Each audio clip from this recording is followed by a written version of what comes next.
Ladies and gentlemen, we interrupt your regularly scheduled programming to bring you this special bulletin. The Acolyte first two episodes have released to the general populace on Disney Plus, and the reviews are in. The opinions are out there, and the usual suspects are making their opinions heard. Over on Rotten Tomatoes, the absolute bastion of integrity when it comes to the aggregate review scores. Point and laugh, ladies and gentlemen. Don't go to Rotten Tomatoes to find out whether or not a show is good. We just like to use it to show the massive difference between audiences and the critics. What I find odd here, of course, the audience score is 26%. Ladies and gentlemen, The Acolyte was a smash hit on Disney Plus with such stellar writing that they went so far. By the way, spoilers, but do you really care? Taking a suspect, someone who is suspected of killing a Jedi, and we'll just put them on a prison transport without any Jedi guards, but that's okay. Plot contrivance, plot armor, all just terrible writing, but moving on. What I find interesting, we have all critics at 91%, but the top critics, the ones that really matter, of a smashing 75%. So maybe not all critics like it. Maybe not all critics are bought and paid for Disney shills, but some of them, most of them, only 75? That's interesting. The audience is making their voices heard, hopefully, in some way, shape, or form. But, of course, as I said, the usual suspects are out in force, running damage control. This one from the Screen Rant. Of course, this is it. The Acolyte review bombed on Rotten Tomatoes and Metacritic. Review bombed. They use this term to mean that a bunch of filthy Disney-hating, Star Wars-hating so-called fans, those are not Star Wars fans, going out to these aggregate critic sites to give it negative score after negative score after negative score for no other reason than because they just don't like Disney, or they don't like the strong female character, or they don't like this skin tone or that skin tone. It has nothing to do with the bad writing. Nothing whatsoever. The boring story, the cliche tropes over and over and over again. Plot Contrivance, the TV show. It shouldn't be called The Acolyte. It should be called Star Wars Plot Contrivance.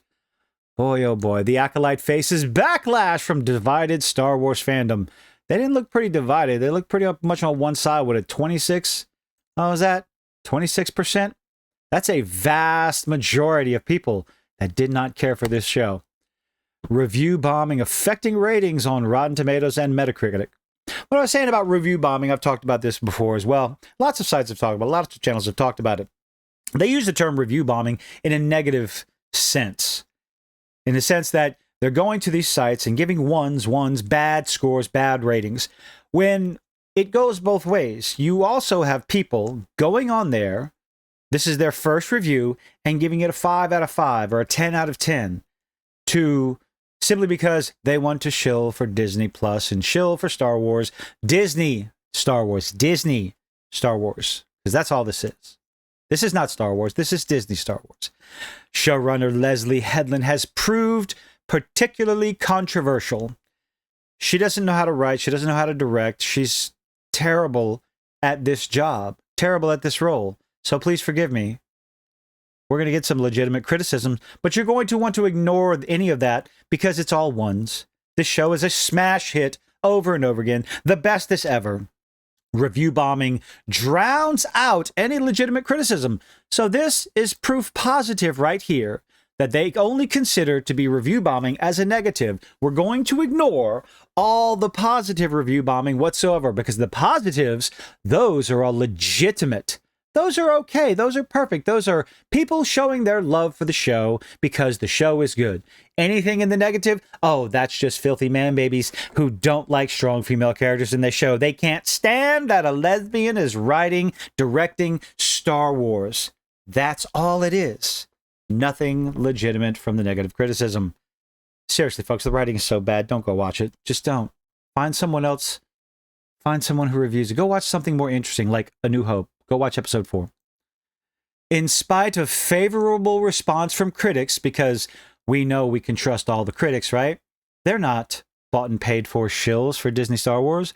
No chance whatsoever in that happening. The Acolyte is currently being review bombed on sites such as Rotten Tomatoes and Metacritic.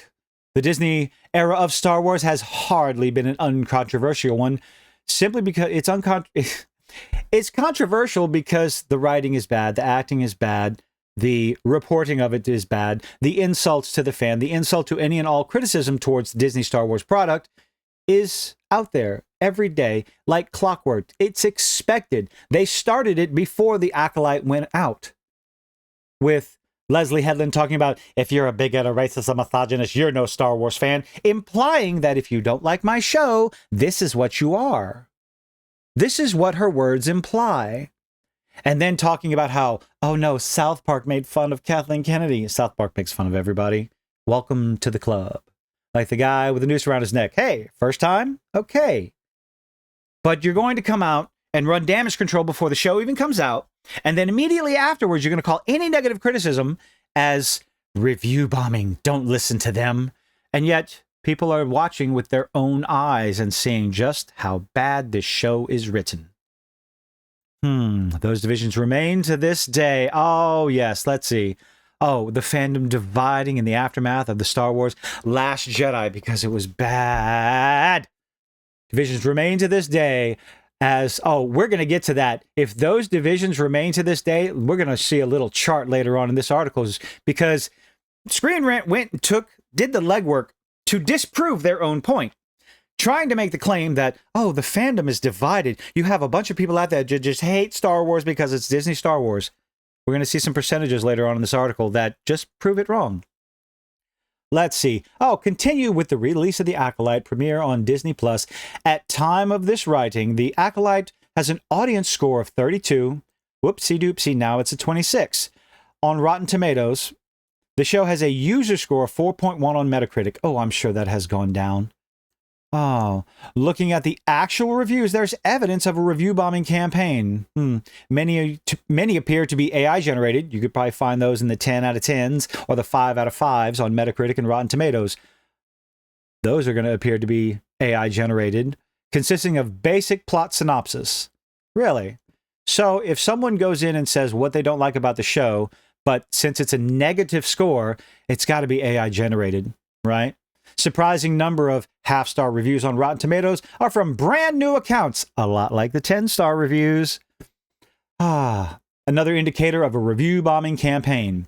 But heaven forbid we talk about the positive review bombing, because all we care about is the negative, the filthy, angry man-babies who don't like Disney Star Wars. What's going on with The Acolyte? It's poorly written. Jedi die in stupid, moronic, nonsensical manners after, case in point, the lovely lady right here.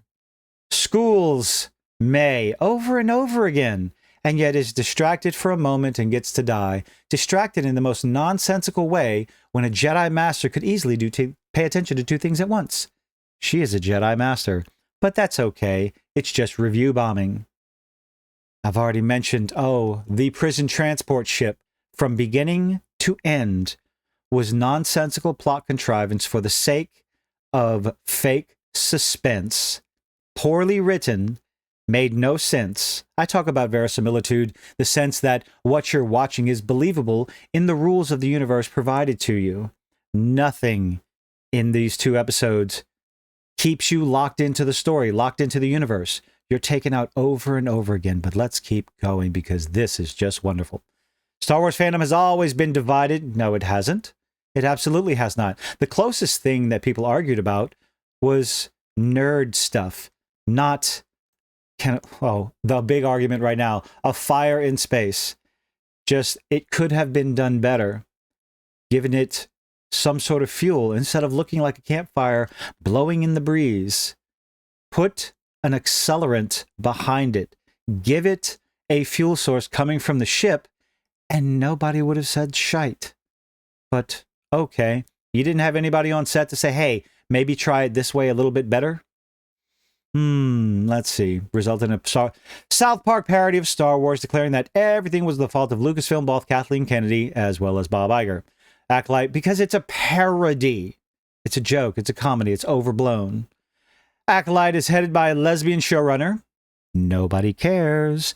And stars female and Asian leads. Nobody cares, meaning it was always going to be controversial. This is the kind of nonsense that Star Wars fans have had to deal with over and over and over again. If you criticize anything like that, it's because you don't like Leslie Headland as a lesbian showrunner.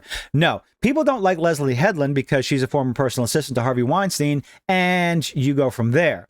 People don't like Leslie Headland because that's all she rants about. I'm going to put my lesbian experience into a Star Wars show. No, we don't want that. We want to put Star Wars into Star Wars. We don't want your personal life, your personal experiences being pushed in a Star Wars film or TV show. It stars a female, Princess Leia, Queen Amidala. Nobody had a problem with those female characters at all.